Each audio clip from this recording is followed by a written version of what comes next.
All right, here we are with another, not Saturday Night Live, but Sunday afternoon live with our special guest here, Ivan. Yes. Hello. Uh, nice to meet you, Ivan. Yeah, same to you. Awesome. So you you dangled in the 108 days. Very few people have jumped into that realm. Uh, Yeah. what brings you to Masterfast? Maybe you want to tell us a little bit about your story, how you grew up and stuff, and your diet, and what brought you into type of healthy eating, or was it straight into Masterfast? So, we don't know much about you except for what you've shared. If you want to share a little bit about that, so people have a Yeah. better idea who you are. Shall I just start a bit from the beginning or first with the master first? Start from the beginning. Okay. Well, I grew up in the Netherlands. Um, and actually, I think especially now looking at all the food and all the eating, I think that eating for me as from a young child was always like really a thing that it needed to be there. And that's also now the emotional things coming up that I'm more and more realizing that was always for me a safety thing more than even for other people around me or in my family. So it was always important to have big meals, big dinners, always liking to stuff my face, with the food, and only being satisfied when everything was done and everything was gone, not wanting to leave a bite. And even now, that's the Yeah, stuff I'm really focused on. similar to me. Yeah, yeah, it is there. Yeah, there's some comfort in it, and for me, I think it was it's a part of safety, maybe some deep-rooted loneliness, what I felt last week. So yeah, that's now very good. That's coming up, so I can heal that. Um, and actually, I found myself pretty healthy. I was drinking a lot and also doing some drugs, but the dinner, the food, I was always already really focused on. For me, then healthy eating, and that developed into the years more and more. First, I did bodybuilding, so I was eating like really this cheap chicken of this exactly 20 grams of protein on my bread and then eating that. But I also started a dietitian study, nutritionist. And so I learned also about antibiotics in meat, and I learned especially about the footprint of what meat meant. And what so I what year was that approximately when you were doing bodybuilding? so I think I started when I was 16, so that was in 2006. And I did sports study as well before the dietitian. And in that time, I was training every week 4 or 5 times and eating all the proteins. And also the first 2 years of my dietitian study, which I started in 2010, I still ate like that. So Hmm. lots of meat. But then I was slowly getting more conscious about meat eating, and over the years already scooped that down a bit, especially more organic, not all the antibiotic filled, but more quality meat. So there's definitely already some transformation happening there. And in 2004, I also, was really aware of my alcohol use and was going down with the alcohol and all the beers. Of course, over time, falling and standing up again, stopping for a while, not like that. Um, and then there were some health issues starting to occur, which through my whole youth I never had health. Like everyone was sick, and I was never sick. All my brothers and sisters, they were having flu, and I had no problem at all. I could eat everything, anything. But so it was really great. But then in 2004, first it started with a back injury Hmm. that had to do with some real negative situation I was in at the time, activism and all that. and uh, and all the negative focus for me, sort of, yeah, because of the negative focus, I started to get back issues, and You're um, holding on to a lot of stuff emotionally. yeah, especially that Yeah. time. And of Yeah. course, in the beginning, I didn't know or realized that it was. I just thought, how can I have a back injury? I trained 6 days a week that time, sometimes 2 times per day, and then Whoa. yeah, and then I realized like that it was not that I was very strong, that I was actually that there was real weakness there, but I didn't found the root of it yet. Yes, when I hear people that they never get sick, if they're living a lifestyle of garbage and they don't get sick, that could mean that the body isn't able to purge. And I see a lot of these people. You hear the story, oh, that guy was healthy as a horse, but he dropped dead Yeah, because the body's not able to purge. And then you hear the stories of people who are always getting sick. The body's continuously trying to purge, but the person's not living the lifestyle, so they're always getting sick because the body's purging continuously. it might So, be better, huh? well, yeah, your body's able to purge. It's not fun, but at least the body's trying to communicate with you. It's not holding on to everything. So, when you live a healthy lifestyle with minimal eating, that's when you want to see that yourself never gets sick. You just have the odd little healing reaction here and there, depending on what you take in from the environment and so on. But it's funny the way we look at things. If somebody never gets sick, we think they're healthy, but that doesn't necessarily mean so. We hear even athletes dropping dead lots all the time. Why? Yeah, The physical thing is not only, but the working out. That's interesting. We were talking about working 6 days a week. You're working out sometimes twice a day. That's putting so much pressure on the body. Not enough time to recoup and regenerate and with the healing and the rest. I was working out a few years back. I was doing for strength only. I didn't care about building muscle, just strength. I was doing one workout a week. did you do And the hit training, the high intensive training with? heavy weights, one a week, and it was one body part. I had four routines, so one body. Each routine was once a month. It's like Yeah, I did my leg workout. I couldn't walk for a week or two. That's how intense, how much weight I used to use, right? Just to give you an example. So the body had lots of time to rest for 1 month for the next time I would work out the legs, for yeah, instance. Anyway, continue. That's interesting. yeah. Well, yeah, it's an interesting theory.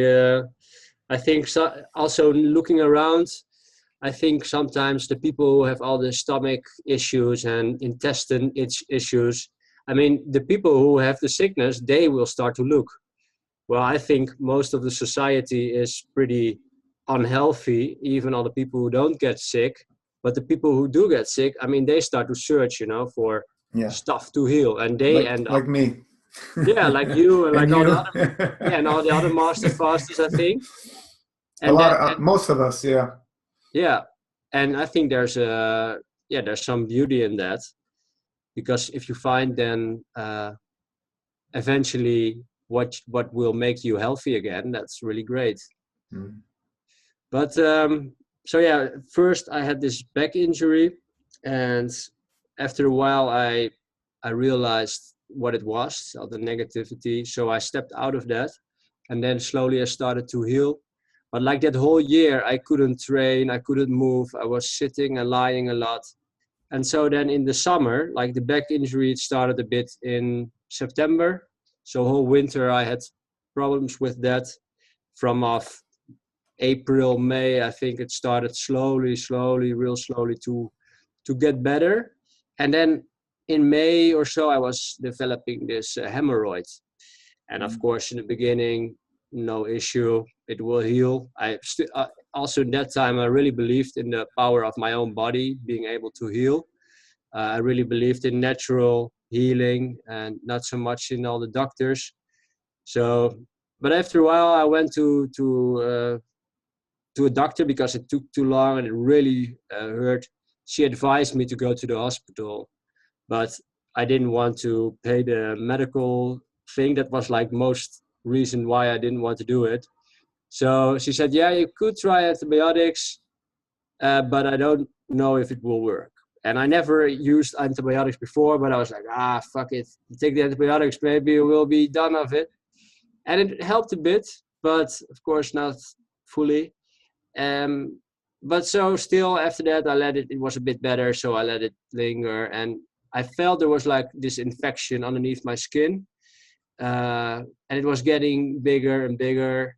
And then after a while, it sort of popped. So I was thinking like, oh, that's good. Now all the pus can get out and then it will heal. But actually that was the beginning, because it turned out into this being this fistule, which is like an open connection with the intestine. And they are just super hard to heal. But still, I was waiting. I was doing that half year. I was going to Costa Rica for travels. And then in Costa Rica, it was still not healing. And I was like, this is starting to take pretty long while. And in Costa Rica, I talked with people about natural healing. I met a really special lady who helped me with it. Give me the Ganoderma, the reishi mushroom, for example, to help me heal with it. You were still on a regular diet? Yes, it was pretty regular. Yes, of course, in Costa Rica, they ate lots of rice and beans. So I was eating pretty much normal, not like special diet at that time. Mm-hmm. But and I was also going to a doctor in Costa Rica who eventually made a scan, which he told me that it was a fistule. I didn't even know that at the time. He gave me antibiotics, just the normal penicillin antibiotics. It made me real sick. I had to work there, a job, but I couldn't work because I was so tired. And it helped, maybe like one day there was coming only blood out of it. So I was like, oh yeah, cool. But then next day back to pussy shit. And then they actually told me that I couldn't be at the farm anymore. I was working because there was lots of volunteer people there. And I also at the same time, on advice of those people on the farm, they said you have to get it tested to see what kind of bacteria it is. So I had it tested. It turned out to be the staph bacteria. And they were really scared of the staph because they already had an outbreak on that farm some other time. And I was also getting other infections at my leg, for example. So it was spreading. And you were working there? Yeah, it was a voluntary job, but it was a permaculture farm. Okay. And so I was doing stuff outside, and I was going to build a compost toilet for them in exchange for me being able to live there and eat. So I had it tested, and they knew it was staph. And then when they saw me with the big pussing infection on my leg, they were like, yeah, sorry, it's too dangerous here for the other people, so you have to go. And so they sent me to this farm all up in the mountains of Costa Rica with actually only one guy working there, sort of taking care of the place. And that place was from a woman, and she was really into natural healing. She did all sorts of stuff, Chinese medicine, and she also helped some people with staph infections. So she gave me this diet of actually only vegetables, and I couldn't eat sugars. So I was eating, vegetables, but all baked in fat because, that was okay from the diet. And for, I think, 1 or 2 months. Animal fat or vegetable fat? Mostly I used coconut oil, but in that time I still ate meat as well. Meat and eggs, lots actually, because of course I couldn't have any sugar, so I was looking for other stuff, and I was always already eating lots of protein, so I was really into protein. Sugars are dangerous. Yeah, in that time that was really the idea. So, and actually it was a time in the middle before I went to the farm, which sort of made the whole situation worse, because also already for the farm on the mountain, I experimented with a low sugar diet, also already on advice of the permaculture farm where I was first. So for 1 month, I already was low on carbs. And then I heard I had to leave there and that I had to do another diet. So I was like, okay, in this meantime, I will give myself at least one meal that is good. Like good, nasty actually. And that one meal turned out to be 2 days of meals. Also drinking beer, so lots of fries, mayonnaise, chicken, fried chicken, like really, like even stuff I never ate before, but, stepping it up a notch with the dirtiness. So I did that for 2 days, and that made the whole fistal infection worse. It actually opened a new connection. So then I was like, okay, fuck, now I really screwed it up.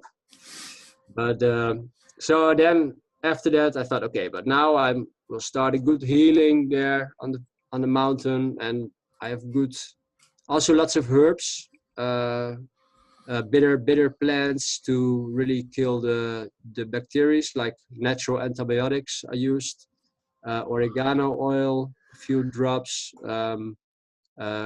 ginger and curcuma.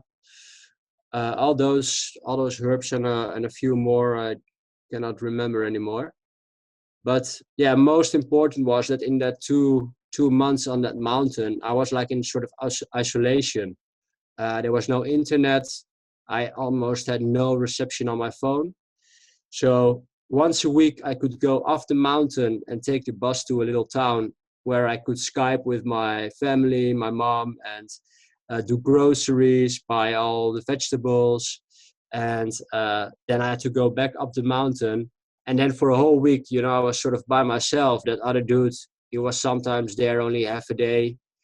So there was also lots of old child fears coming up in that time, like really deep-rooted fears. So it was actually a very good time of healing, especially emotionally. I healed a lot there. Also, the infection on my leg, it went away. It was actually pretty severe infection as well. I have a big scar of it on my leg. But the other thing didn't went away, even though I was every day going to this river, having baths in the river. It was really beautiful there. Learned a lot, but also in that time, the lack of sugars, it started to get more and more onto me. I was having dreams of food and carbs and bread, and there were lots of bananas there on that plant. And that other guy taking care of the place, he was not liking bananas so much, so they were hanging these whole big things of bananas, and I could see them rot away literally. Well, I was like super much craving these bananas. So after like 2 months, I was like, okay, I'm starting to get really unhappy from this diet, and my frequency need to be good. I need to be happy as well to heal, If I'm this depressed, that's not good for my healing. So I thought, okay, I will stop this diet and I will start to look for a balance. But of course, that thought made me switch completely to the other side, and I just binged eat for like 1.5 months. I was eating so much junk and I couldn't stop myself. Like 4 times, sometimes per day, I went to the little shop and bought chocolate and ice cream and all the discount. Like never in my life I ate like that. But there was like sort of seeking for a balance.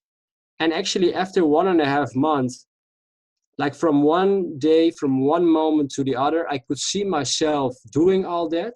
I could see myself in all that behavior. And I thought like, this is just pathetic.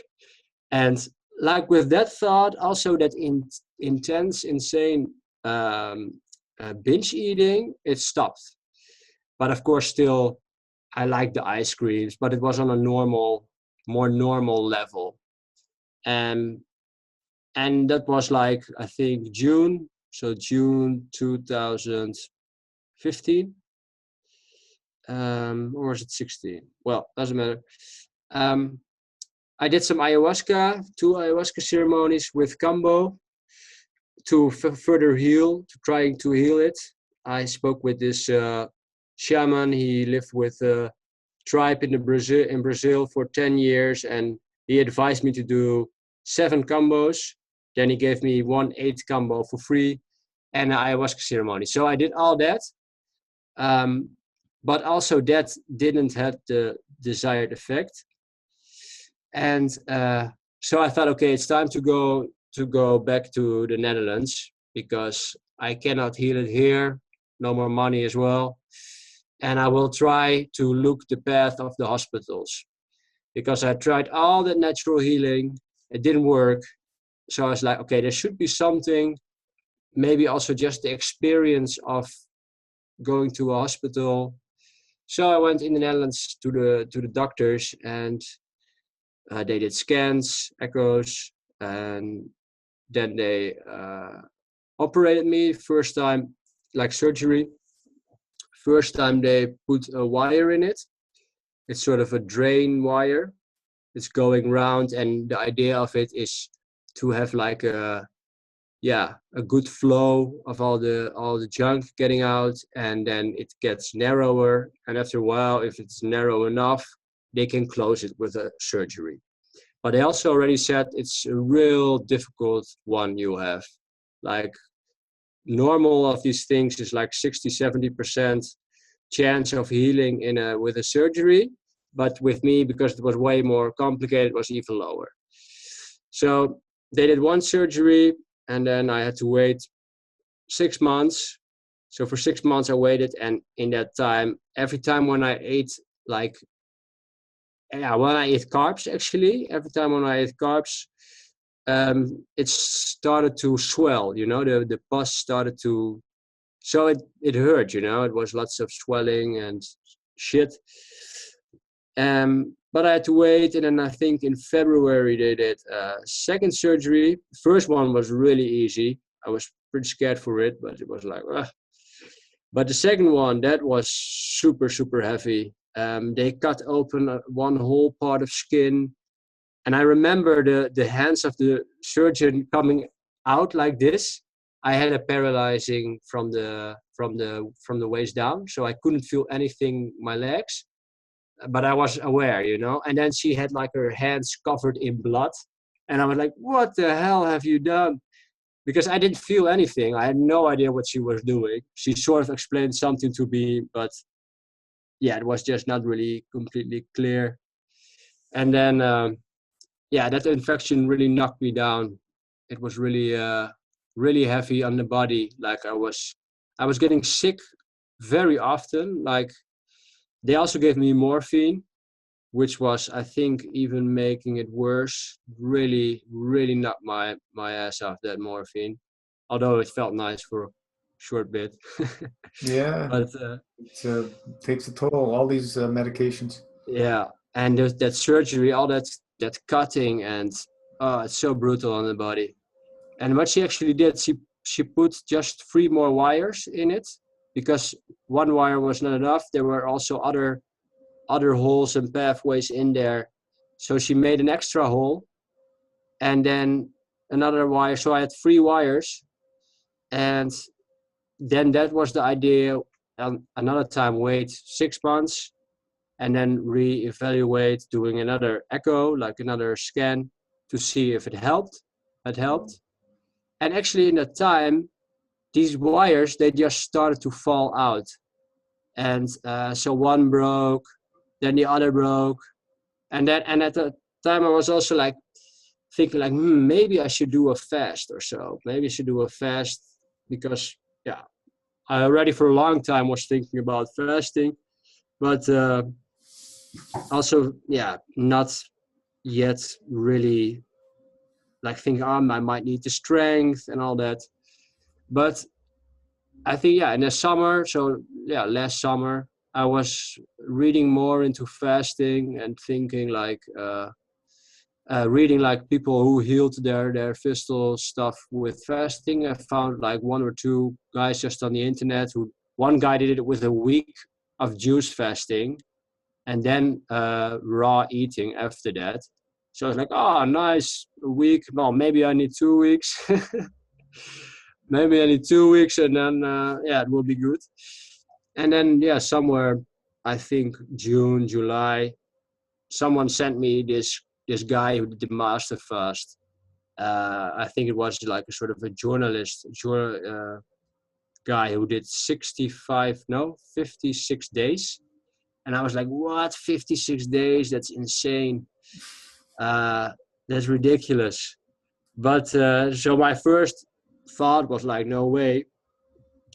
But yeah, but then, yeah, I don't, at the time I looked at the website of it. Then I also thought, yeah, these tinctures, they're way too expensive. I'm not gonna pay 800 euros for that. That's a lot of money.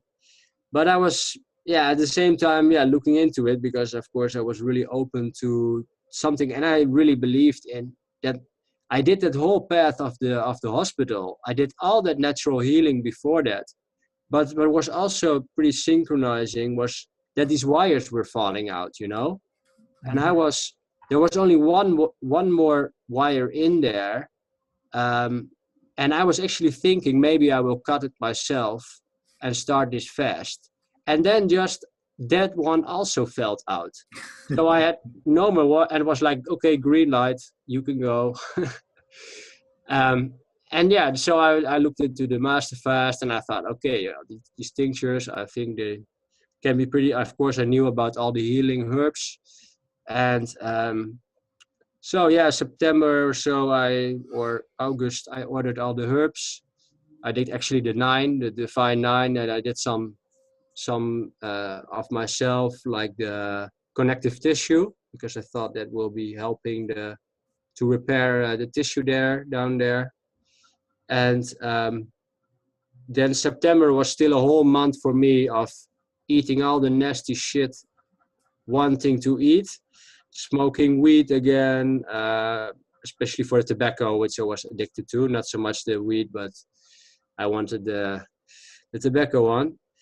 And drinking, and another time drugs. I really didn't do a lot of drugs anymore, but I thought, okay, then now is the time, right? One more time, something like that. And then, yeah, I started to 2nd of October. And first I was like, okay, maybe in a month, this stuff will be over. So I do a month, maybe a little bit more. But I saw, of course, what all was coming out every day again. From the first day on, the mucus stuff started to go. All day, every day, like 4 or 5, only mucus. And I was like, what the hell, where is that? And it all smelled like fried chicken. Wow. Actually, it smelled good, actually. You could almost serve it. No, only for the smell, but and yeah, even now, like in the end of the master fast, it didn't smell so much anymore. But now sometimes it has that same smell. So the fruit is still really taking that stuff out. Oh yeah, yeah. And I wonder if it's actually fried chicken. Like most likely, it's you just open the doors, right? You just. Yeah. Is the mucus coming from the fistula that you had? No, just out of my intestine. Okay. It was just with the enemas. Okay. Did the fistula heal or not yet? No, not yet. Not yet. Okay. And I did another scan in December, the 9th of December. I was really thinking, shall I go? Or I felt, because I did the enemas, and at first I just had an enema bag, so just a 2-liter enema bag. But every time then I had to go to the toilet to get it out, there was also stuff getting into the fistule. It was actually leaking out of the fistule, which was really shit, because literally shit came in there. which made it infect more, which made it hurt more. So I knew that it was not closed. So I was like, yeah, why do I need the scan? But still, I was like, okay, let's do the scan. Maybe there's some changes on it. And actually, the scan, they said nothing changed. Maybe it even got a bit bigger, they said, the doctor. And that was December. So I was like, yeah, it looks like my body is just not giving priority to healing that fistula. Well, yeah, the body opened it up for a way out. As remember what I was saying earlier, people that don't get sick, the body starts holding on, and you hear they drop dead. But your body all of a sudden just said, "Wow, I got to get rid of this stuff," and it opened up that fistula, right? So that's what's happening, and you just got to keep it flowing, man. Just keep going. Yeah, that's also what I realized. Like, because it was 108 days of mucus enemas. Every time again it came out. Sometimes it was getting a little bit less. So it's like, oh yeah, maybe I'm getting a bit more to the end. No way, just 2 days later and like 4 or 5 times again. And what I also, I got this colonic, I did this colonic and they gave me the tube. So I didn't do it anymore with the enema bag. I made my own sort of coloma board. Mm-hmm. But then I had the tube from the colonic clinic. Mm-hmm. So it's a tube going in there so you don't have to get it out. You can just lie down. I had a bucket next to the bed, which I dumped it in. And then I could just close down the hose and let the water or just flow again or continuous flowing. And actually that was a lot better for the fistula because I didn't have to stop every time, go to the toilet, Right. press down. So it's been a long time since stuff leaked out of there. It's still open because sometimes just air escapes through it. So I know it's not closed yet, but maybe a little bit. How big is the opening? Yeah, hard to say, few millimeter.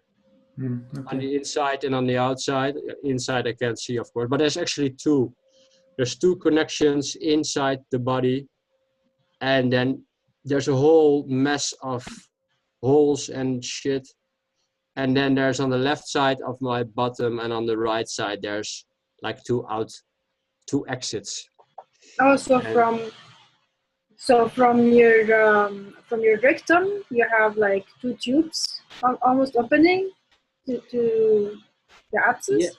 Yeah, there's like in my anus, in the sphincter, there's like a hole, and there's just on the inside of the body in the intestine, or like it's not intestine, it's just inside the body. The colon. Yeah, the colon, like the rectum is that called, right? Yeah. The last part of the intestine, just before the sphincter. There's also a hole. So there's two entrances in the body, and then there's two exits, and inside there's all, just space. So is it more than one abscess or one abscess? Like, I think it's just one big abscess one with big connection. one. Yeah. Wow. Yeah, you know, when they go in with surgery and this stuff, they just cause more inflammation, more pain, more suffering. It's it's got to come out. This stuff's all got to come out. How's it doing? How's it now? Same. See? So I have a question for your enemas. Did you put anything? The enemas other than the water? Yeah, I did it with the tea always. The kidney tea I used, and then sometimes I put baking soda. I sometimes put calcium carbonate, and mostly that. But always the base was the kidney tea. Yeah, but the water was not. I had to use tap water because it was so much. Of course, I didn't had money to buy a filter, so I used tap water, which I then sometimes filtered with the the black stuff, the charcoal, Mm-hmm. which I put in. What's your age, Ivan? Ivan? I'm 29 now. Okay. Ivan, is it more painful or less painful than before the fast? I have no pain anymore there. No. Yeah, So it's just not healing. It's not closed. It's not. But Yeah. It's not finished. The body's not finished. No. Yeah. I Yeah, think you want to go. there's just so much mucus in there. I mean, if I'm 108 days every day, all that stuff comes out, I'm just filled with it. And it's all meat stuff. And I read in the Erutt as well that, you know, past decomposing tissue has really to do with meat, Yep. meat rotting in the body. And yeah, it all smelled like meat. And I ate so much meat before, and also this really bad meat, this antibiotic chicken, water chicken, 2-3 times per day, all those eggs, every day, breakfast with eggs, 3 or 6 eggs, every day. So yeah, lots and lots of protein, lots of fat, lots of carbs, just lots of food. What other challenges have you had besides the fissure, and what other changes have you felt going through the 108 days? Well, actually, I found the whole fast going pretty smooth. Like I was expecting really intense emotional stuff and cravings and all that. And of course I had, but it was on a very minor level than what I read about other people sometimes. Yeah, we're all different. Yeah. But for me, most challenge was the enemas, Mm-hmm. just because it leaked into it. Yeah. But the last months since I had the colonic thing, that was also going actually pretty smooth. Nice. Yeah, that was really nice. A bit boredness of the juice, just all day, every day. I varied with the juice and put ginger in it and made it hot, because also, yeah, I was pretty cold often. Yeah. I was really having problems staying warm. While I did Wim Hof last year, I was sitting in ice baths.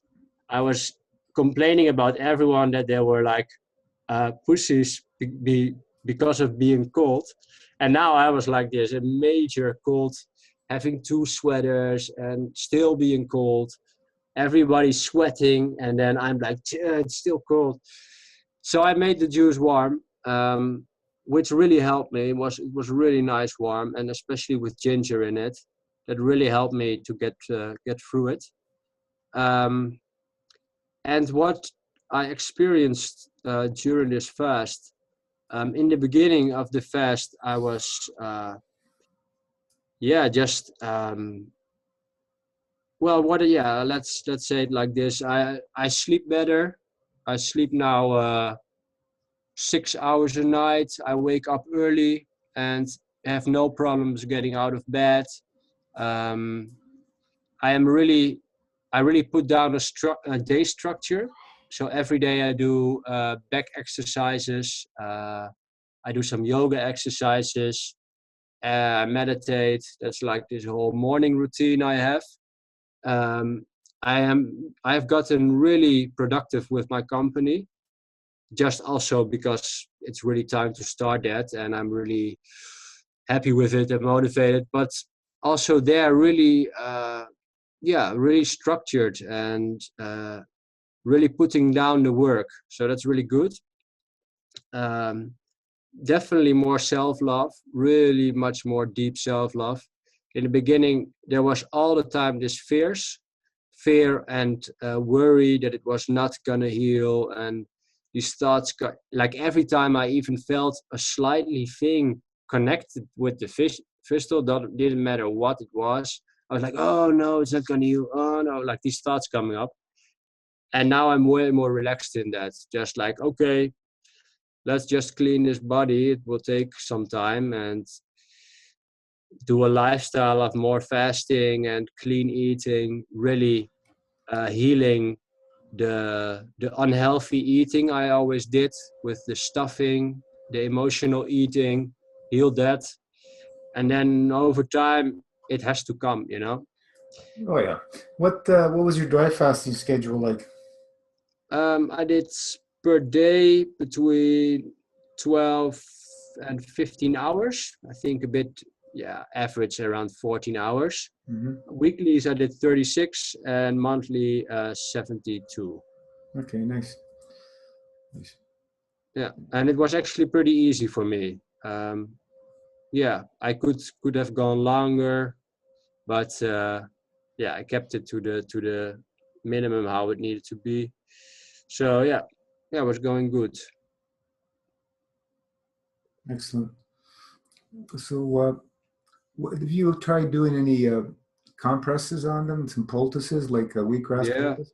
what you advised, I did that 2 times per day. I did put grass on the outside, what I juiced, and then from the inside, after the enemas, I did the juice with aloe vera, which I also bought because yeah, I read about how good that was also Yeah. for the Yeah. inside. Good. But yeah, it was really intense next to all the other stuff I needed to do with the enemas. And yeah, after just a while, I was like, okay. And also around the scan that it, I did all that work for it, extra work, and I saw that nothing changed on the scan. So it was like, no, I think I should just focus on just cleaning out most of the stuff, and then later on, I will use the grasses again. And then I would continue with both. Just help the body draw out as much as any way you can. You know what I mean? yeah, because what does the grass do exactly? It's a very it's another herb basically, right? It's a very powerful healer. I've used it on people's open cuts, and they've healed way quicker because it helps Yeah, draw out. That's what herbs do. They help draw, and yeah, they help boost up whatever organ or gland or whatever the herb is good for. Many herbs are good for many different things. Grasses are powerful. There's animals who live their entire lives with just grass. yeah, Buffalo and so on, and it's just grass. They don't eat nothing else. So there's something in grass. yeah, And you can also do implants with the wheatgrass juice or wild grass or whatever you have, and yeah. I did hold it that. in as long. Yeah. So even if you don't want to do it every day, do it 2, 3, 4, 5 times a week, just on and off, and keep it on the area, because right now you've broken your fast, right? Yeah, You're on fruits. Yeah. So what do you maintain your dry fasting? yeah. Last week, well, actually, I had to do a monthly last week, but I choose to do just 36 hours because, yeah, I just really don't. I actually was losing weight still. I ended at 56 kilos, and then, yeah, through the 2 weeks, I ended at 54 kilos. Yeah. Well, you've seen what came out. It's not something you want to keep. No, you got definitely. you got to close your eyes. Forget about the weight loss. Yeah, Some people will go to skin and bones, and that's okay. You need to strip and then build. And you've just begun. You've just begun. You got some serious stuff happening in their body, and there's still a lot of cleaning to do. And that's why it hasn't closed up yet. So yeah, just stay focused now. Maybe consider going into the mini options, going back and forth. Maybe a week on, a week off, a week on, or whatever. The weekly, just eating 1 day a week. I would continue to focus. Don't worry about the weight. The weight will come when it's ready. Don't worry about the weight. no, I will definitely look into the media. I actually already have some ideas about how I want to do that.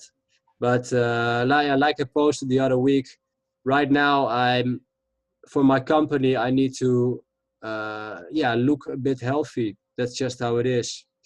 And That's according to your mind. yeah, that is definitely according to So my what mind. happens if you can't do anything anymore? What's your company going to do? Say again? What happens if you're immobile? You can't do anything. Yeah, okay. Well, that's of course not so much the case that I'm immobile, but Well, I'm just saying, we need to Yeah, focus on our health number one, because without the health, we can't do anything. yeah, So yeah, you might not get the weight. You might not get the weight back for a while if you're eating clean. It's only when you eat not so good, you're gonna get your weight back very quickly. But for most people, it takes a long time to get a good weight back on. So it might be a while. Yeah. Yeah. It's not. You, It's gonna make you. It's the garbage that makes you gain weight. But slowly, your body, as it cleans itself, will be able to strengthen yourself. Yeah. Well, yeah, I already feel that I got a lot stronger, even though my weight has not gone up. My muscles definitely are stronger. That's for you've been sure. working out during the fast movement exercise. The first 2 months, I still went to the gym. First 1.5 months, but yeah, after a while, I felt like that it was getting too much for my body. So I stopped that. You were And working actually, out with weights? yeah, yeah. Wow. But light weights, Okay. really focusing on movement, on Yeah. contracting, so no heavy powerlifting or all Yeah. that. So pretty meditatively training, actually, really feeling the muscle. And I started again training a bit, really light weights because I can do more. And some running. Started real slow, real easy. Yeah, hopefully that will help too. Yeah, movement is crucial. We need things moving. We Yeah, don't want to be stagnant. for sure, definitely. I wanted to add for your fistula, you can probably put 50% turpentine, 50% castor oil. Have you done that? And then Just how like putting it on it or putting it in it put it on the outside. on the outside? Well, yeah, you can go in, can. But do you think it would be? I don't think it will be a good idea to put it inside the intestine, or it might be Mm, really. yeah, I would just put it on the outside. No, I thought of castor oil. I didn't do it, but so 50% turpentine and 50% castor oil. You can do castor oil packs. That will help draw as well. Start even with less turpentine. You got to remember, there's people taking it internally. I've taken it. It's Yeah. safe as long as you don't overdo it. It's just another herb. But yeah, you can put right on open wounds. It's good, very good drawing herb as Fantastic. well. Yeah. For ulcers, usually I love turpentine. Yeah. You Yeah. can do that, but it's fantastic. It's really powerful. Are your kidneys filtering? Actually, they are. I measured it like 14 hours just in a daily dry, like 14 hours dry. But I saw it only when I put it in the fridge first. So I froze it, and then I saw actually all the time I saw the sediment. So that was good. Is there like a difference that between the sediment you see when it has been frozen, or if? No, it's just if you don't see it until you put it under cold or freezing, it just means that the sediments are just in solution. We use the word, meaning they're part of the water. You don't see them. So when you freeze it, you change it and it pulls it out of solution so you can see it.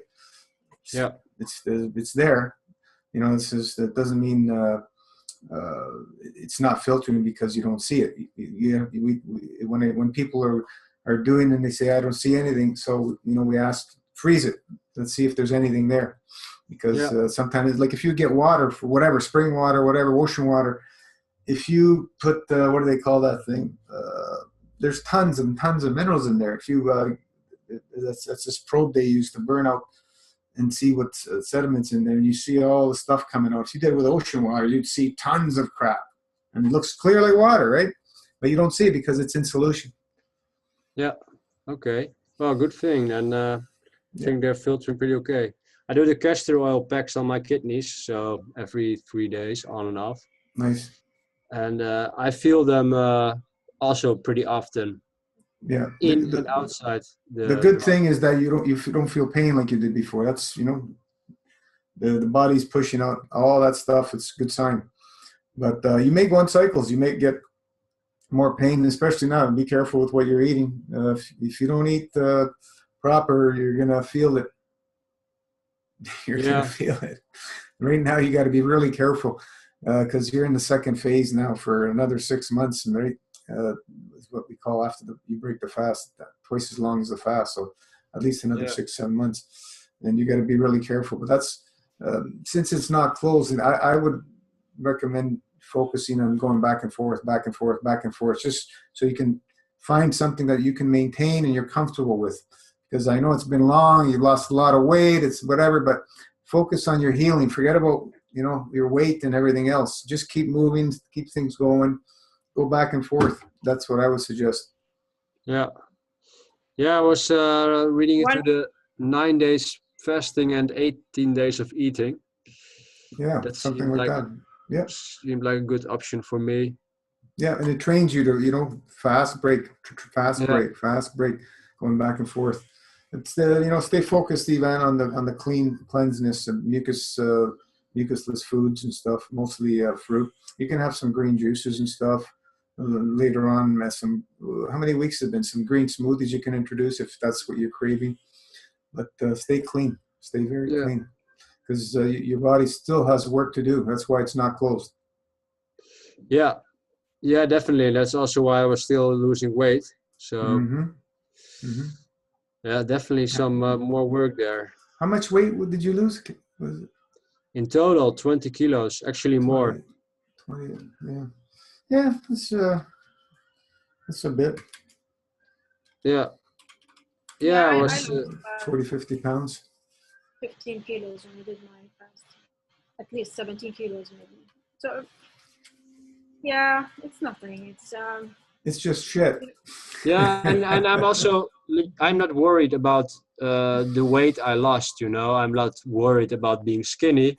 It's just my outer appearance, which I don't have so much a problem with. But yeah, I was going to this job interview, and I used to work for these guys, and I really needed money. I just didn't. I don't. It financially is a bit shit. So I was hoping to get work there, and then they say me, yeah, you look like a junkie. And actually, most people on that job are actually junkies. So, Unbelievable. but and I understand it partly because they have clients and they're afraid to send someone to the clients and blah blah.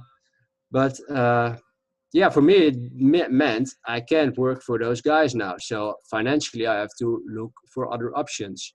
And that's just difficult right now. Yeah. It's just how it is. And for my own company, yeah, great, I can do my own stuff. But still, if I'm advocating health, then people say, but why is he so skinny? And that's also difficult to find new clients because that's how the people think these days.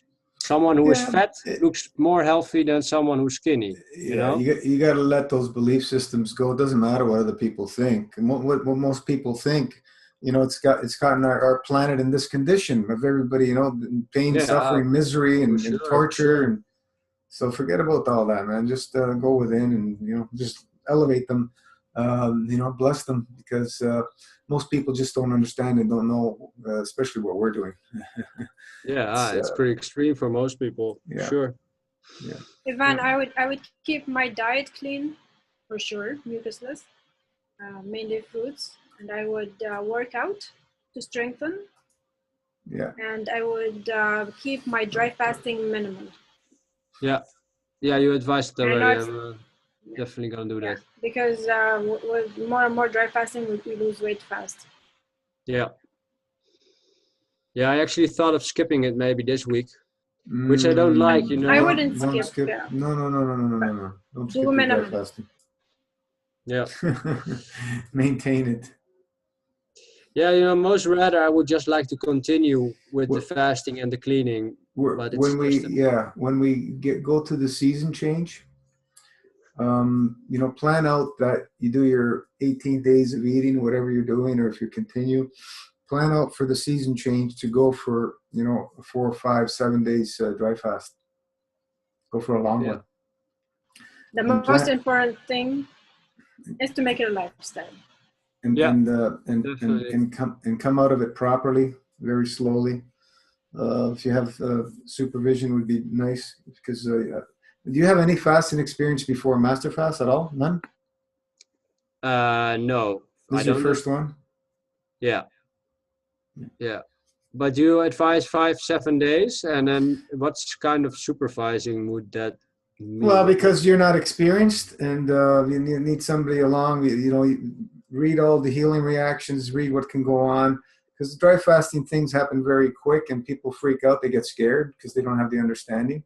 But if you need to break it, you break it. But we have all the different options that if it's just too much for your 3 days. You can introduce the herbs, half a shot of the tinctures, and if that's still too much, then you can do semi-dry, just small amounts of juice, like a 30 ml every hour of the juice, and then alternate it with this tea back and forth for every hour of the day that it's for like 8 hours of the day, and the rest is completely dry. That will help train you for the dry, because the dry is really where all the healing really happens, and then we wash. We get the dry to, do whatever has to do, loosen up all the obstruction, then we wash. And we do that back and forth. Just think about a sponge. When you wash the sponge, the crap, you squeeze, wet, squeeze, wet, squeeze. That's what we're doing. Yeah. That's all we're doing. So, it's up to you if you're ready or not. But this is where, I would advise, especially in your situation, but stick to one of the many options would be best. I don't think you're ready for food, your body. You're focusing on the weight, and let it go, the weight. The weight will come back when you're ready. So we've had people 2 years before they put on weight. Who cares? Whatever it takes. The body will put on weight again when it's ready. Yeah. Yeah. So his biggest focus here is healing, and not healing. He is healing. He knows that. Even now he feels he's healing. But the biggest focus is the weight loss. That's what is, the negative side of it. And so for that, I would say, you gotta let it go. There's no reason to do, but there's no reason to do long fast, dry fast, because yes, you will heal more, but you're going to lose a lot of weight as well. Just let go of the weight. Don't worry about it. Yeah, but whatever. I mean, we don't want to look sick neither, right? No, that's the thing. I would love to continue. I'd rather look sick than not be sick. Yeah. Well, it's just a difference in people. I think some people would, some people wouldn't, and yeah. But definitely, I will continue the lifestyle and do maybe that dry fast and the weeklies for sure. Yeah, only you can decide how you want to live and the choices you make. I told my story lots of times about my kidney problems many years, and it only solved when I did my 12-day dry fast. It changed everything. Yeah, I really believe in the power of the dry fasting. I felt it, and as it is has some but I felt it, for sure. Yeah. So over 2 years of dry fasting before I did the 12 days, and I been fasting since 1990.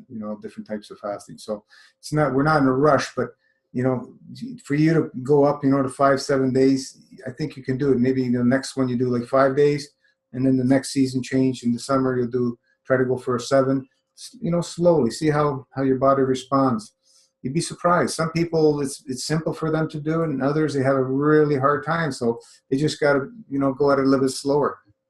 But the feature's still there because there's lots still happening. The body's not finished purging.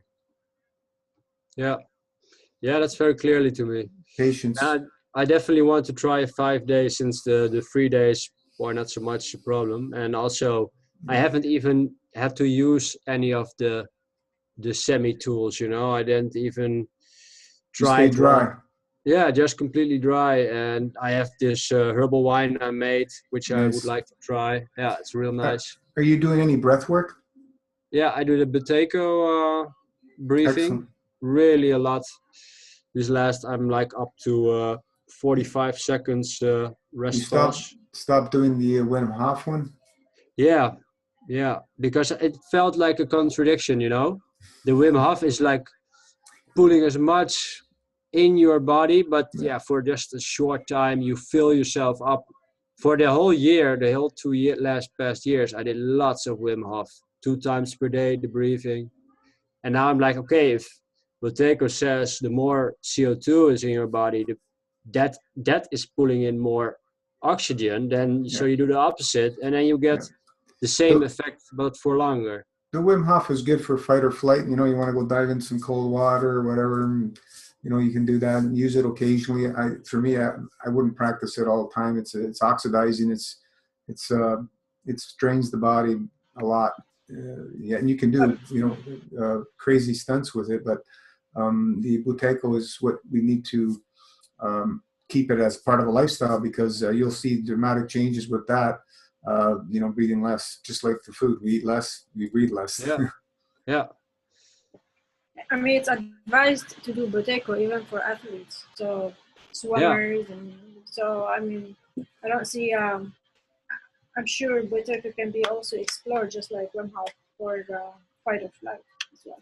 Yeah, I think so too. I read about that marathon people doing marathons, and they just have no tiring anymore. That's like insane what it can do. I did my training. I do my trainings now, doing exercises while sort of holding my breath. And Right, nice. I don't know, I like it, you know. And also this morning I was running and then trying to breathe only through my nose. It's difficult. But it also has some niceness to it, you know. You'll get used to it. At the beginning, you'll feel like you're suffocating, and that's fine. Try to never open your mouth when you're doing exercise. Always nasal, and it doesn't matter. You're gonna feel like you're suffocating. But after a while, you get used to it, and you'll feel your body getting oxygenated. Yeah. For me, I had a major problem with acid anytime I worked out. Now, you know, using the nasal breathing, I don't get that acid feeling no more after the workouts.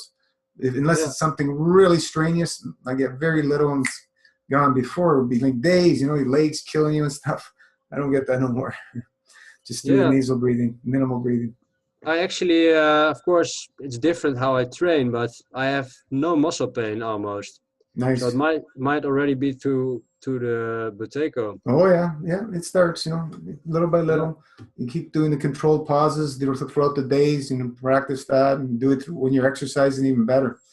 It puts, you know, it forces even more of the CO2 to create the energy transfer of all the different elements. Do you also do it with the nose pinching, or? That's for clearing the. You mean just do the hold like this? Yeah, you can do that if you want. I have the feeling that it's more intense when I hold my nose. I can do longer.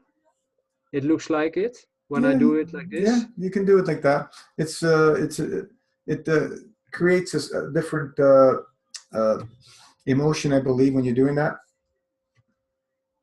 Yeah, I thought he was telling about that it was activating the part in the brain on the back when you pinch your nose, the CO2 center or so, was it? Oh, okay.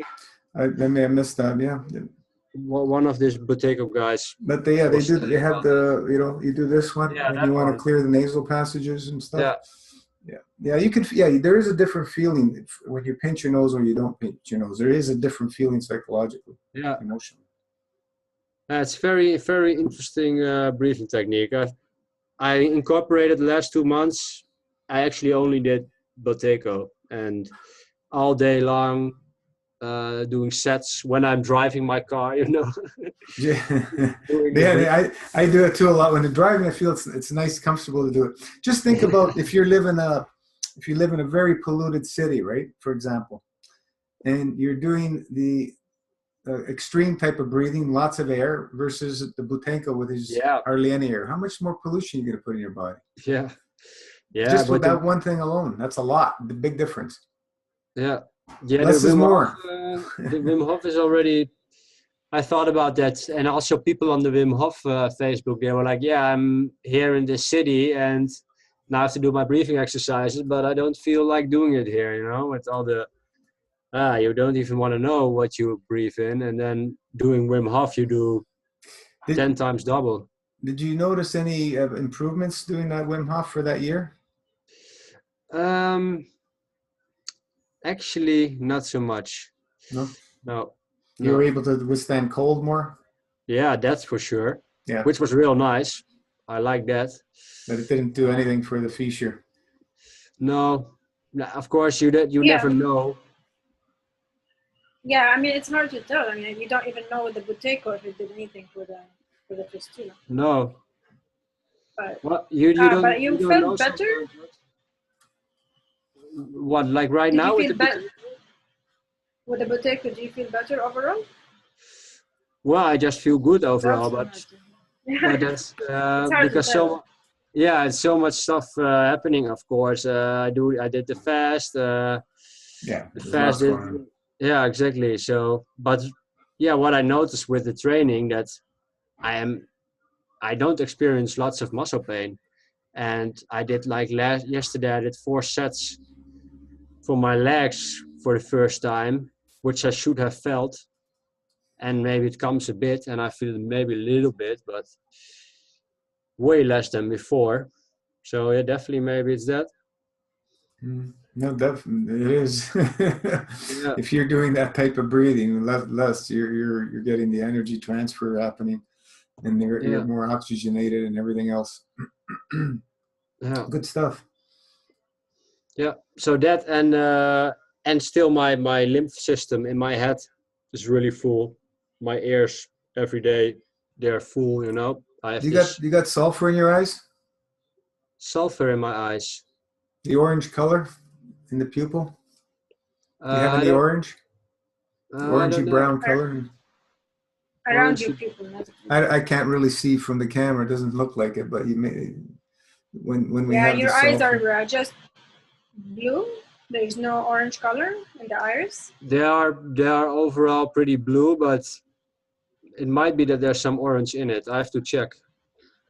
Around the But it could around be the just lymphatic. Usually, blue yeah, eye is lymphatic congestion. Yeah.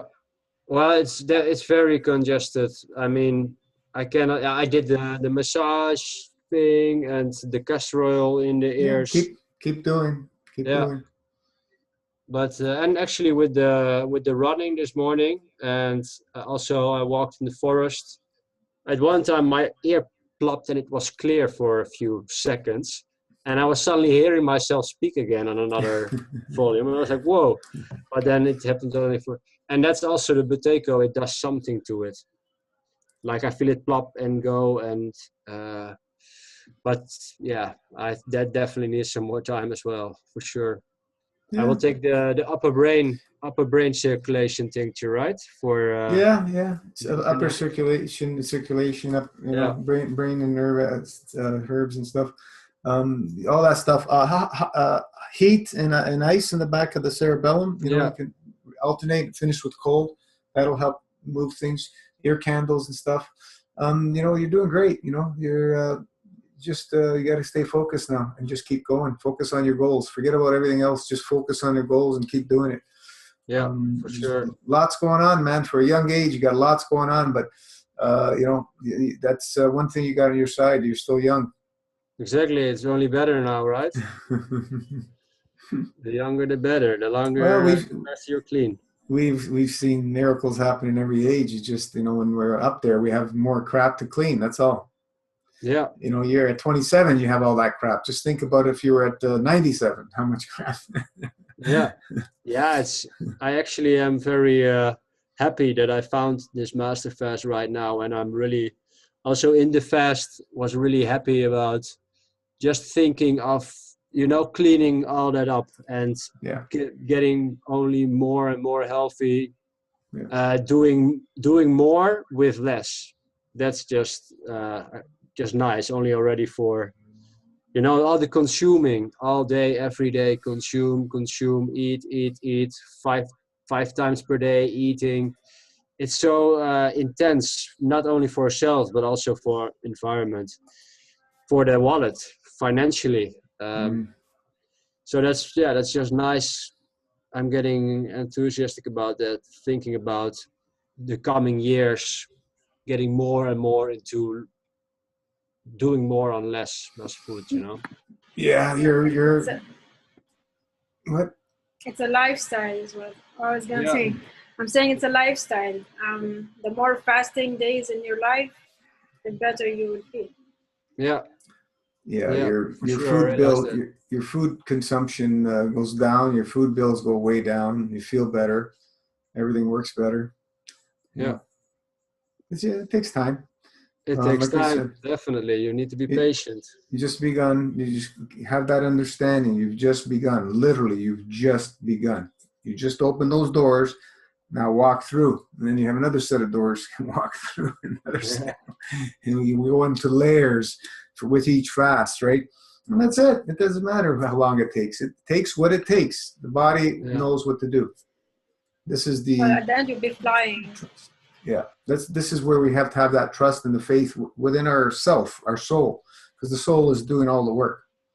We're just putting emotions through the physicality, but the soul's doing all the work. Yeah. You're on track. It'll close up when it's ready. Don't worry. I I wouldn't be going back to get it cut open again myself. That would. Oh no, no! That whole year of hospital stuff, really. I mean, literally nothing. They did all that, and nothing happened. Of course. They put in some wires, and actually, I was talking with the surgeon in December or January. After that echo, she called me, and she was like advising to put in new wires. And I was like, yeah, but you put in wires already before. For a whole year they were in there and nothing happened. And so she was like, yeah, okay, but so yeah, it's crazy. No, Yeah, it's I'm on the okay. Are you are you taking any herbs still while you're eating? no, I want to save them for the Yeah. fasts. If you do, maybe occasionally, maybe once or twice a week, tea, 2-3 times a week, on and off, I do sporadically. the kidney tea I use every day, Yeah, 2 times yeah, still. But yeah. the tinctures I want to save. Yeah, but even the kidney tea, take breaks. Take breaks, a few days off. Don't do it all the time. When we're eating, the body gets used to herbs very quickly.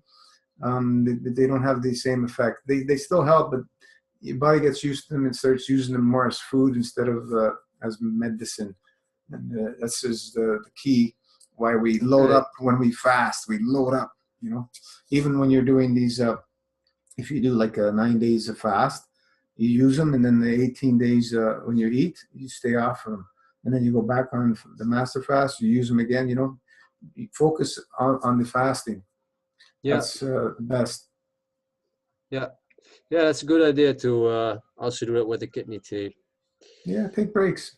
You don't want to do it every single day, or maybe get some different herbs, some ginger tea, whatever. Change.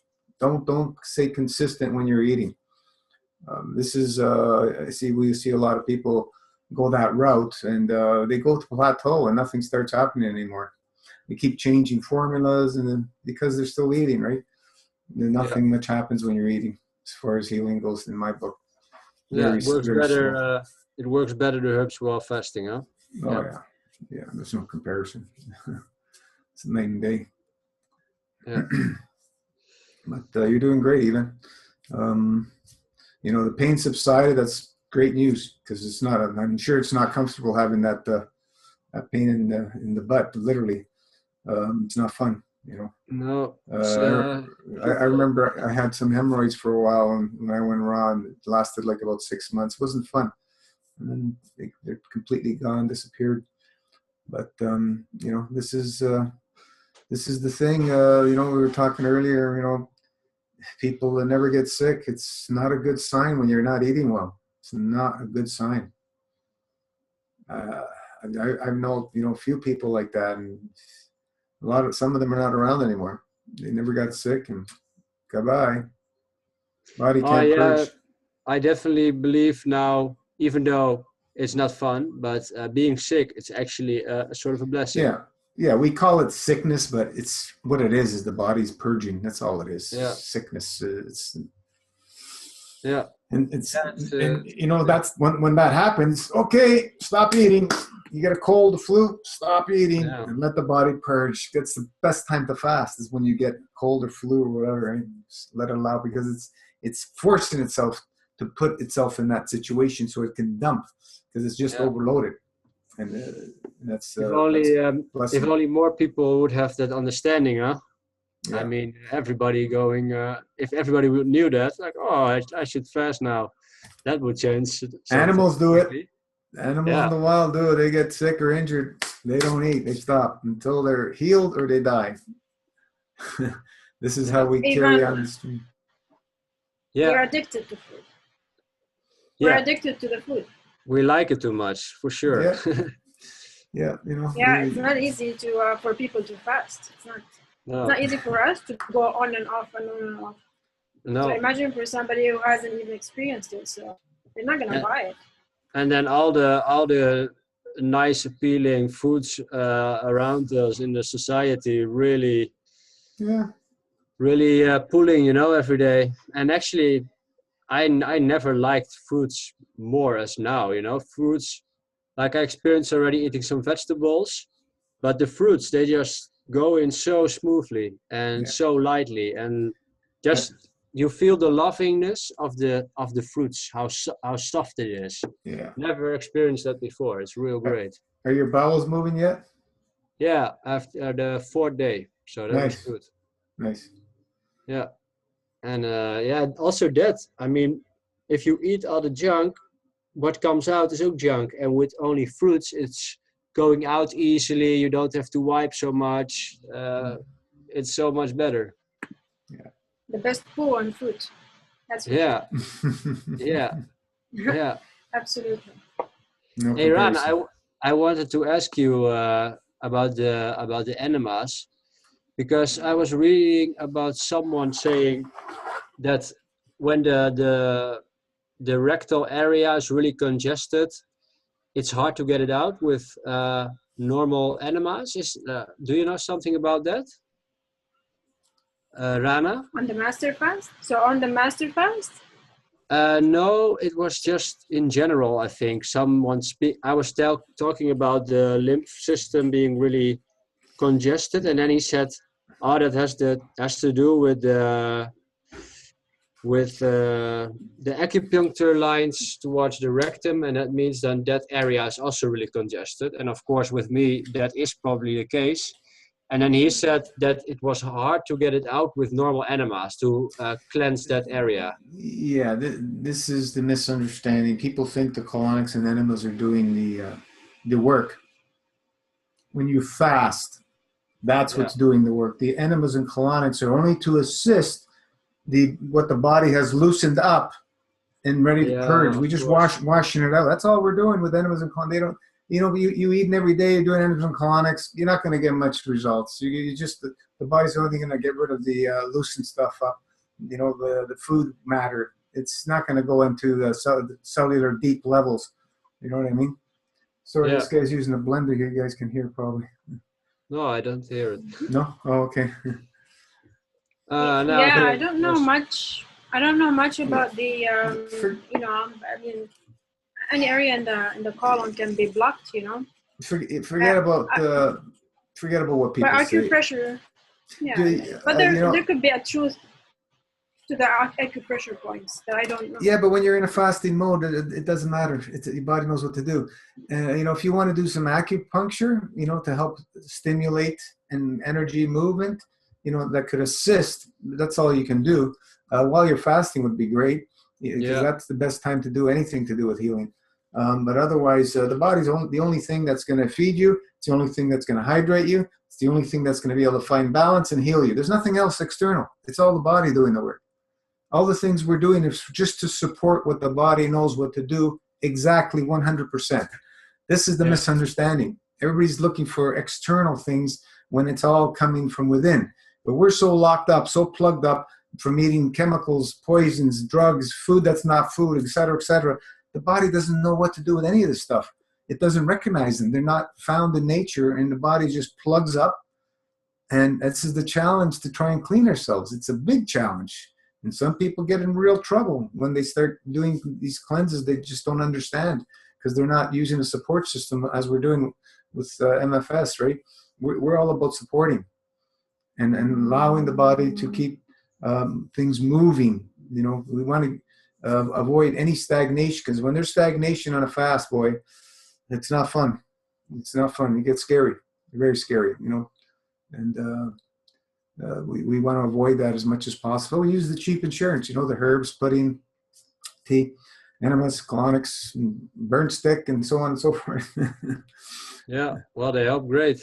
And the enemas was really great. I mean, so much came out. Awesome.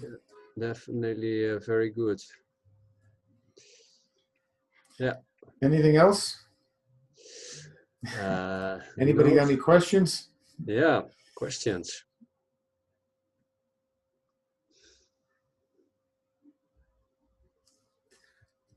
Everybody's quiet today, sleeping. Afternoon. What do you guys? You guys are in the evening, so we're in the early afternoon. For us, it's a pretty good time. It's just evening here. 8:30 now. Yeah. Well, I want to say that, Ivan, you have a beautiful attitude. Yeah. You have a very good attitude towards, you know, feeling better and getting better, doing what it takes.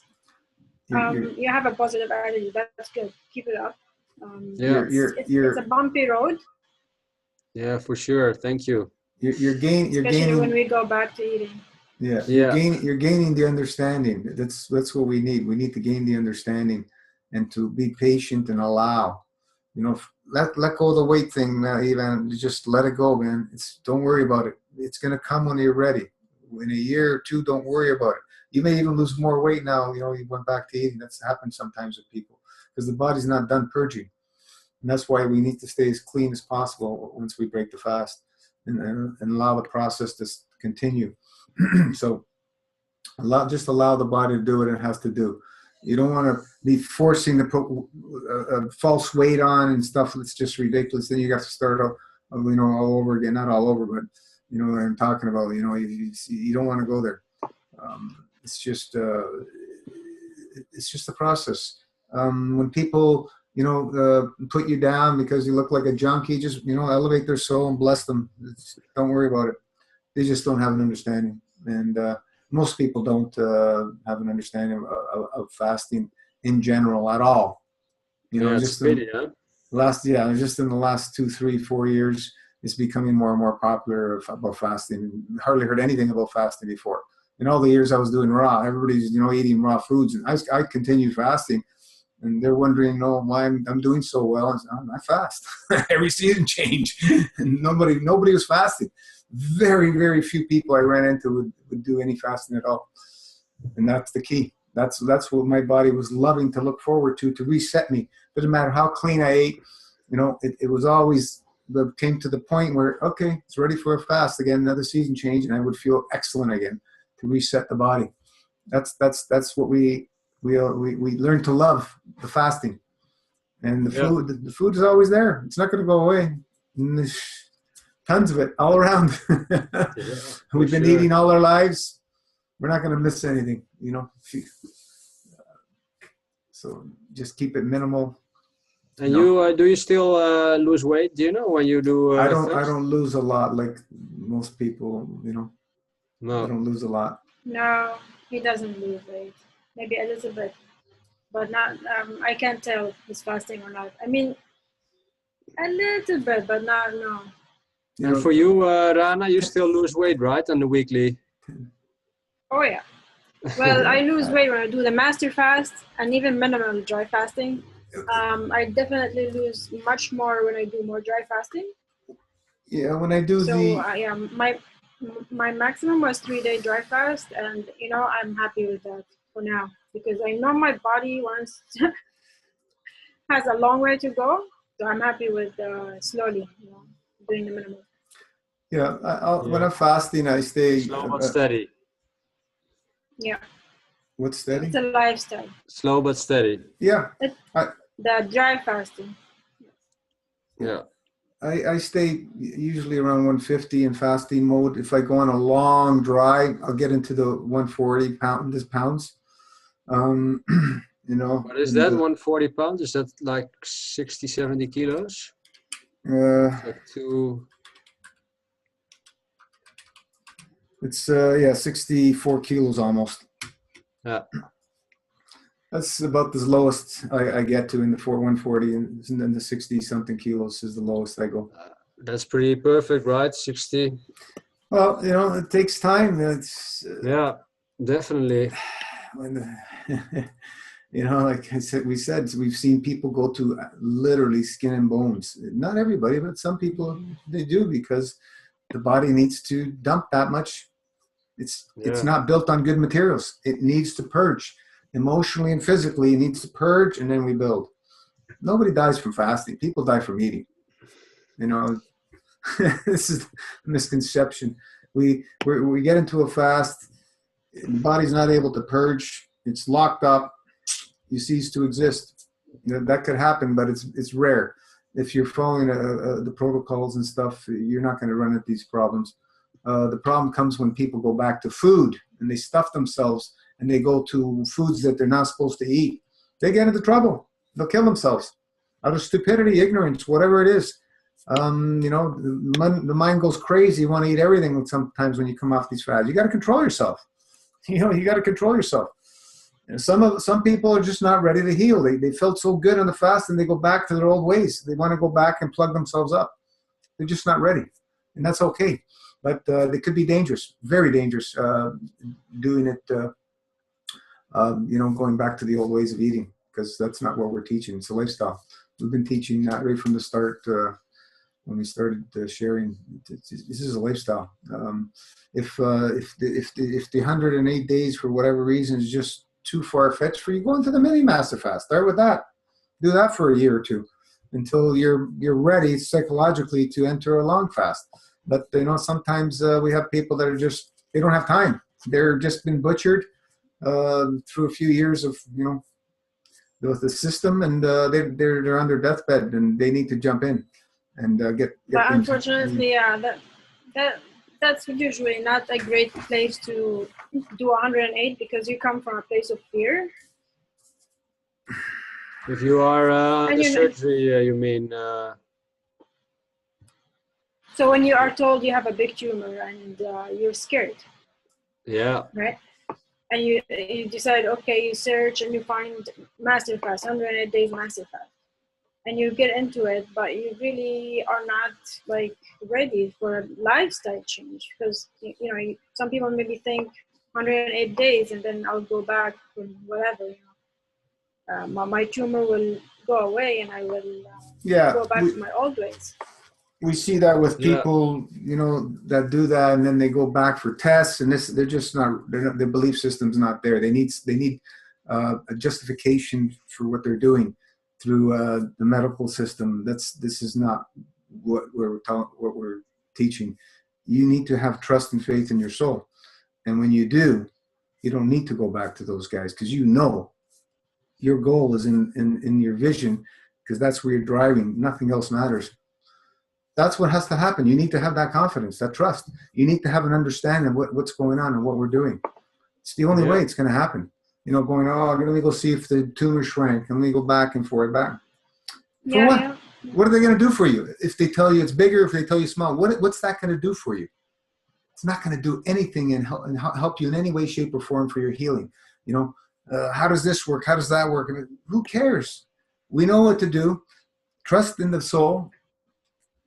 When you're fast, that's what we're doing. Trust in the soul, and just do the protocols and have the understanding why we're doing these protocols, and that's why we're different supports for what we're doing. That's all we need to know, is how to do it, and everything else takes care of itself.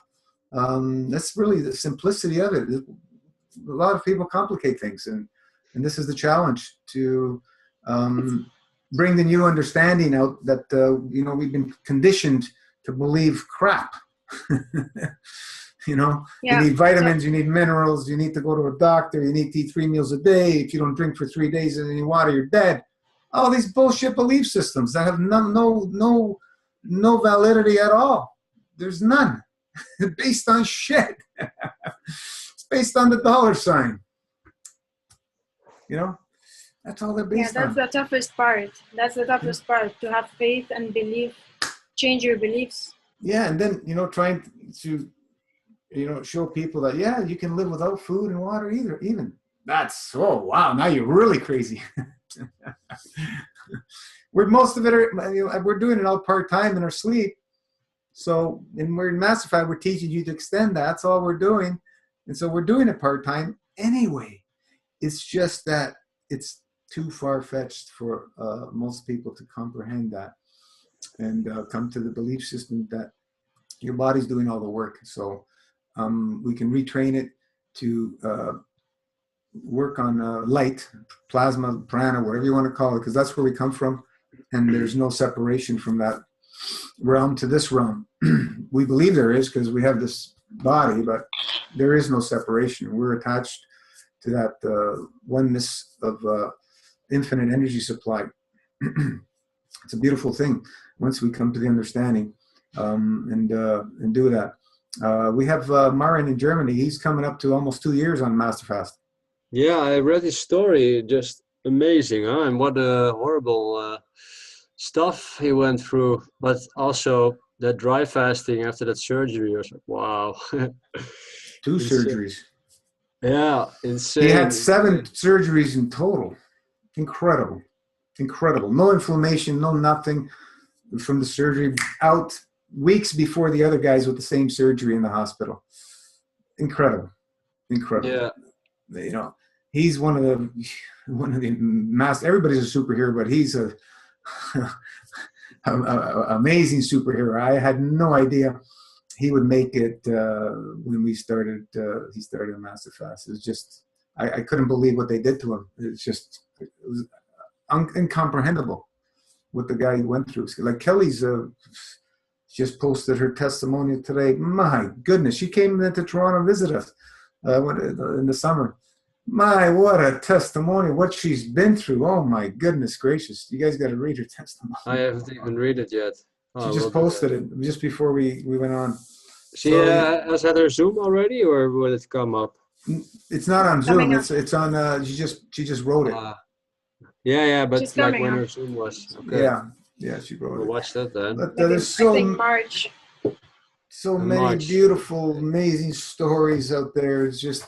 It's all limited to our belief systems. If you believe it's going to kill you, it's going to kill you. It's that simple. We live and die by the choices we make each moment. Yeah, but I also think everyone has their own paths, and if people, it's also the thing. Like you meet someone and someone is sick, the first thing you want to say is like, "Oh, you have to do Masterfast. You have to do Masterfast." But it's a hard thing.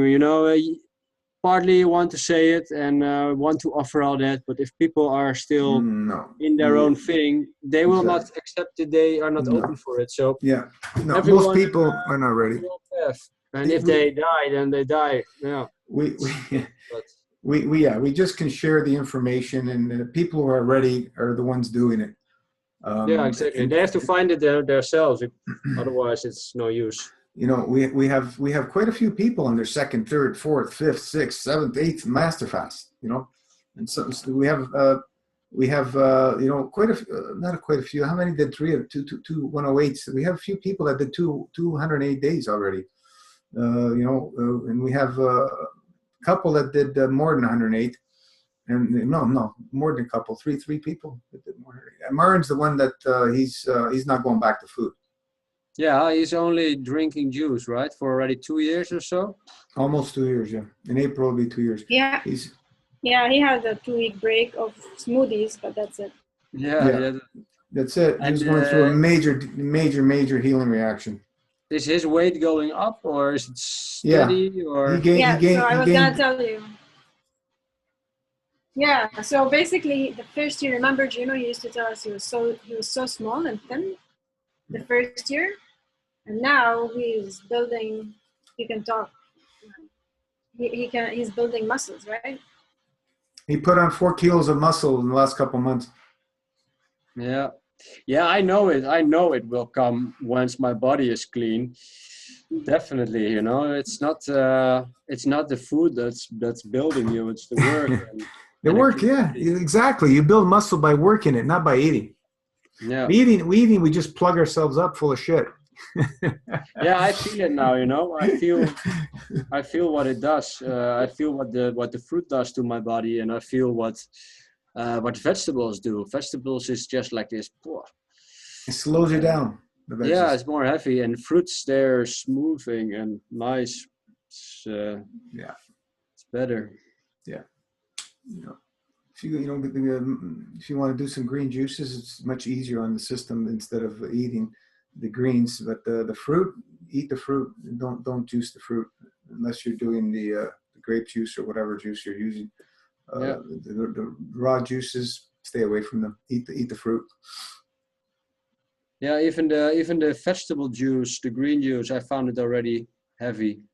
Yeah, yeah. Even Yeah. for me, like vegetable juice, it takes a while for my body to process vegetable juice. Yeah. Hey, but right now, is your digestion turned on? Is it working? Yeah. Yeah. Okay, great.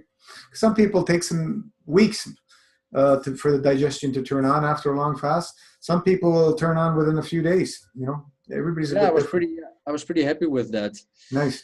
That it went so fast. But actually, yeah, I did of course enema after the dry fast. So I mean, it's not that I go to the toilet every day. It's like every 3 days. I mean, it's not going like crazy, you know. But maybe that's also because I Well, don't that's eat well, so that's much. not turned on yet. You don't worry, it'll come. And if it Yeah. doesn't, he'll be on your next. You still got work to do. Don't worry about it. But Yeah. Yeah, you want to move for the number of meals. You want to move your bowels. So if you're every eating meal we 2 should be meals a day, you going. want to move 2 times, and you want to have good releases. And the best for that is fruits. So if you feel you're not moving your bowels every day, then increase your fruits and decrease your vegetables. But When I what is moving? Is moving like that you feel your intestines moving, or is moving literally go to the means bathroom, yeah, yeah? I don't have that every move. day. No. No, you want it every day. Yeah. Yeah. Okay. Help with Yeah. enemas so he keeps moving. Are you still using pudding or nothing? No, I don't Yeah. use the pudding. I had actually Huh. that first dry fast.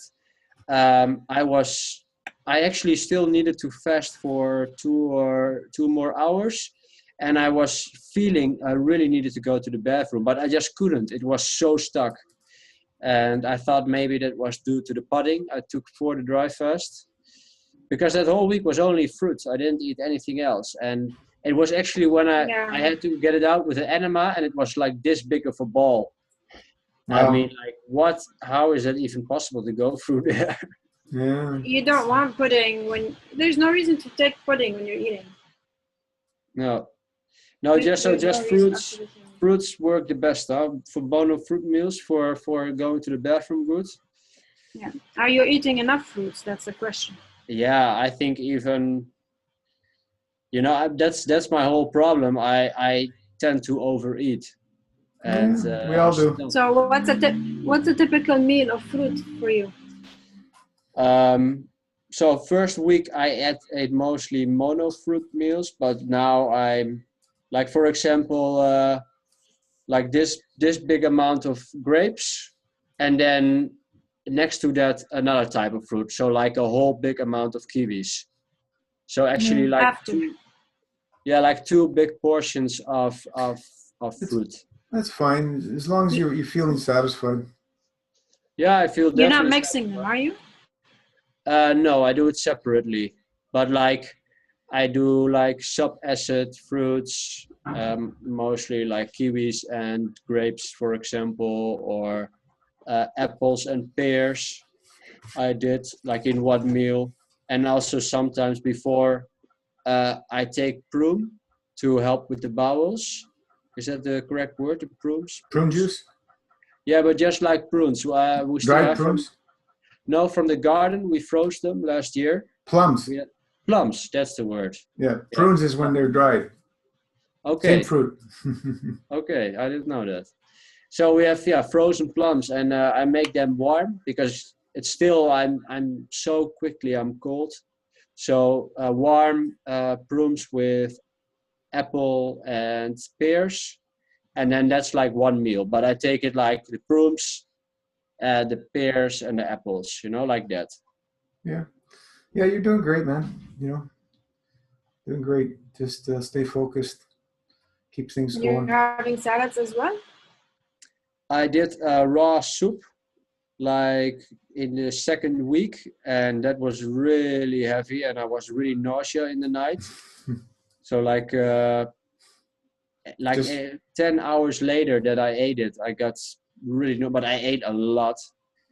It was pretty heavy, the rawness of it. It was nice. I made it real good taste, but it was so heavy. And then I also ate some steamed vegetables and some baked vegetables, and they actually feel better in my system than the heaviness of the raws, and I didn't get the nauseousness anymore. But yeah, some of it feels definitely more heavy than others. I'm yeah. experiencing that. Yeah. Being on fruit's the best. Just be careful. Be very Yeah, careful.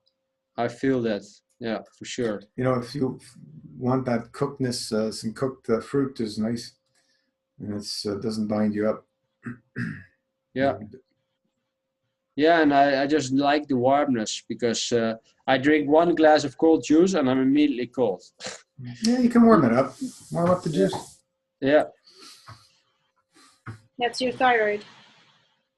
Parathyroid. Also, the connective tissue, that's thyroid, parathyroid as well. That I'm getting cold so quickly. Mm-hmm. Yeah. You say. Castrol Yeah. in your thyroid. Okay. Yeah, because I thought it used to work pretty good with all the ice baths I did, but I do still the cold showering, but in the fast it was like just maybe 10 seconds, and then I put out and now I get already longer, like 20, 30 seconds, but on a day, very cold hands, my feet get cold real quick. It happens. Yeah. And also I can see your pupils are pretty big, right? Your pupils, your iris, the pupil is large. Yeah. And large pupils have to do, Neurological. yeah, I would say, yeah. They have to, adrenal fatigue usually. So. Yeah. I can try to make a better picture and send it to you, but that's adrenal fatigue, and also probably the when we have a good picture, you can see probably lymphatic congestion. That's whiteness on the blue eye, the whitish color on the blue makes it gray color instead of bright blue. okay. Yeah. Yeah. Yeah, I used to drink a lot of alcohol, so that might have fucked them I mean, up. most of us have issues. Most of us have lots of work. Yeah. Yeah, it's clearly all the stuff we have eaten through our lives that they are all tired. Yeah, I we want to live and add learn. for your weight loss and work. I mean, I also work in the health, right? And when I have clients and I'm very small, like 40 kilos, at the end of my 108 days, many people were like, well, we're not gonna, if I talk to them about raw foods and this and that, they're not gonna listen to me. But you know what? Now, I mean, this was two and a half years ago when I finished, I think.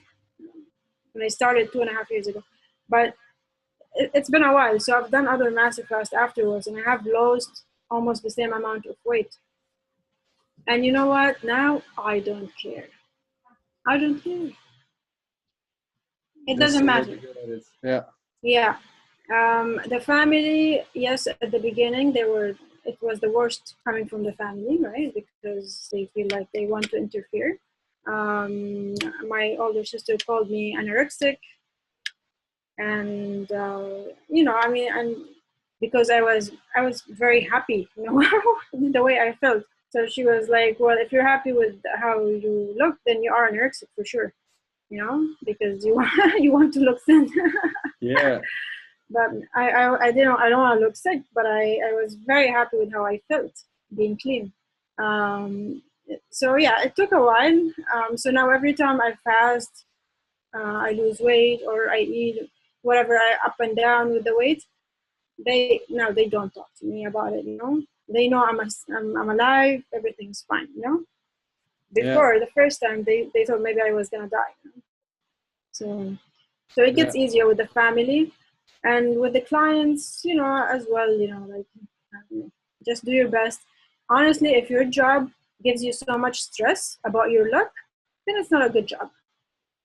No, I'm starting up, So this year I started my company, and so I'm now in the business of looking for clients. And so this week will meet with some people from City Hall, seeing if I can give a workshop about false advertisement in the supermarkets. So then I will, stand before a group and talk about how the advertisement, but maybe also will do some other parts of foods which are not good. And it's just you stand there and then people might think like, oh, he's so skinny.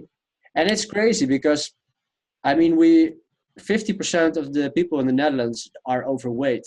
So it's just normal to see people who are overweight. I mean, it's the norm, and all these people they eat all that junk. So actually, whole society is so unhealthy. But then you come along with your skinny appearance, and the first thing people will think is, oh, he has cancer, or oh, he's a junkie. I would think that, thinking back, You know what? Yeah, I don't think you look sick at all. No, well, my eyes are too I'm just clear. looking at your face. Yeah. But people, that's you, of course, and people who don't know fasting and are looking really close-minded, they will not think that, unfortunately. But yeah, in a way, it's just good, I think it's people who know you before and after. They might, they might think it's crazy, but people like me, I don't think you look overly small. I don't think so. No, it can definitely get smaller. And I mean, also, I was talking with these people from my company, and they were actually really open to it. They're real nice guys. But they knew me. When I look back pictures, I looked this strong, muscular, healthy guy. Well, I wasn't at all healthy. I was having lots of pain. That was also what I was telling them. Like, I did all that work for you guys, but I was in pain most of the time. And now I feel super good. My energy is good. I'm active. I'm so much more productive than I ever were. Really structured, really motivated in all sorts of things. So actually, all great. Yeah, I'm skinny. I don't feel skinny, except that I feel my bones. But that's only, the feel of the bone. So everything on me appears and feels healthy, more healthy than ever. But still, people say that you look more unhealthy than ever. So it's really weird. Yeah, just tell them. Go ahead, Gino. You do 108 days of no food, you'll look like me too. Ivan, I had with my clients, for our family members, when I fall off and I eat something that gets me inflamed, and I get a little bit of weight, and they see me again, they're like, "Oh, you look so much better." And meanwhile, I'm in extreme pain. I'm like, honestly, I'm like so close to tell them, you are full of crap. You have no idea what I'm going through. This is what I say. I right now I feel sick, and you tell me I look good, but I feel sick. I did confront many people. I told them, you have no idea what you're talking about. So I'm sorry, because right now I'm in pain. And when I lose the weight and I fasting, I feel amazing, and they tell me I look sick. So I'm sorry, but I do the same thing. Okay, I look at myself in the mirror when I'm very small, and I feel that I look sick, like it's just automatic. It's the belief system. And then when I gain and I get inflamed, I'm like, oh, I look better now. So I'm judging myself. And of course, other people are going to judge me, right? And I'm sure you're feeling the same way now, right? You're judging yourself when you look in the mirror. Yeah. Yeah, it's just not as we used to. I mean, everyone in society is focused on healthy, full-looking faces with muscular and not too skinny, and then yeah, we're all conditioned by that. And inflamed. Yeah, And inflamed. actually, all of those people are inflamed because they all eat the junk. Yeah. Even the muscular ones, especially the muscular ones, They they are eat lots of protein. They are most I mean, unhealthy of all. Just look at the way a bodybuilder walks. Yeah, well, I've already realized. Like, why would you walk like that? You know? Yeah, they There's cannot even walk congestion. straight. Yeah. Yeah, and all that meat. I mean, I ate like 140 grams of protein per day around, which is a lot.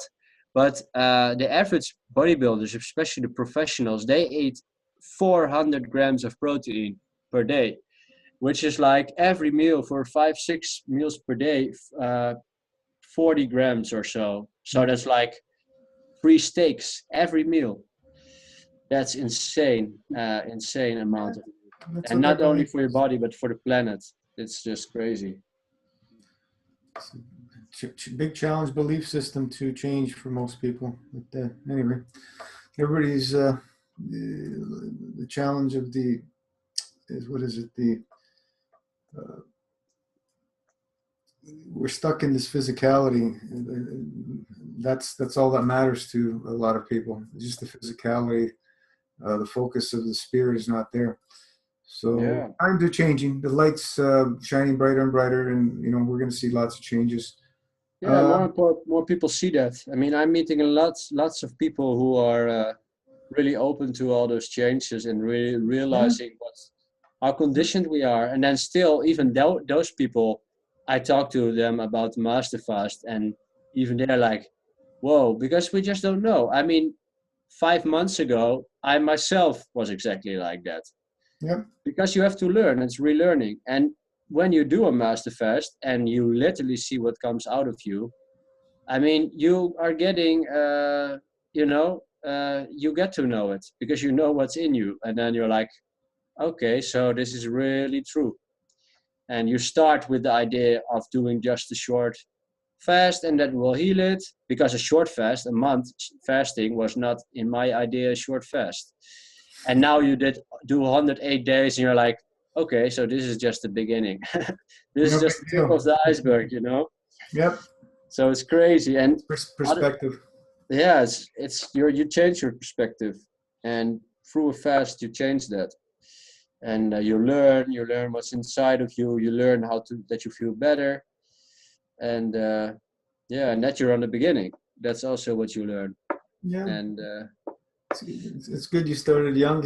We got people starting in their teenage years. Amazing. I've never heard that before. I started when I was 26, so I was full of pain and suffering at that age. Yeah, the younger the better. Yeah, that helps. All right, so we're coming up to the 2-hour mark. Anything else you want to share, Ivan, before we close up? I think we talked a lot. All right, then. Thanks so much for your time and sharing and inspiring others, and having a great attitude to understand that this is just the beginning. You've done a lot, but continue and stay focused, and you'll get to your goals. There's just no other way for the body to respond when you focus like that. It's just going to happen. It's just a matter of time. Yeah, I will definitely keep eating clean as much as possible and try to have a little less attention on the weight, and it's just as it is now. Yeah, don't worry. Stay connected on the pages, and keep us posted what's going on, and all's good. All's good. Yeah. All right, so we'll call it afternoon and evening for you guys. Yeah. And we'll see you guys on the page. Yeah. Keep that plasma love flowing, guys. just stay focused on the goals. That's all that matters. All right. Ciao. Thank All you, right. everyone. Goodbye. Thank you, Ivan. Bye. See Thank you. everybody. Thanks for joining. Thanks, Rana. Thanks, Tino. All right. You're welcome.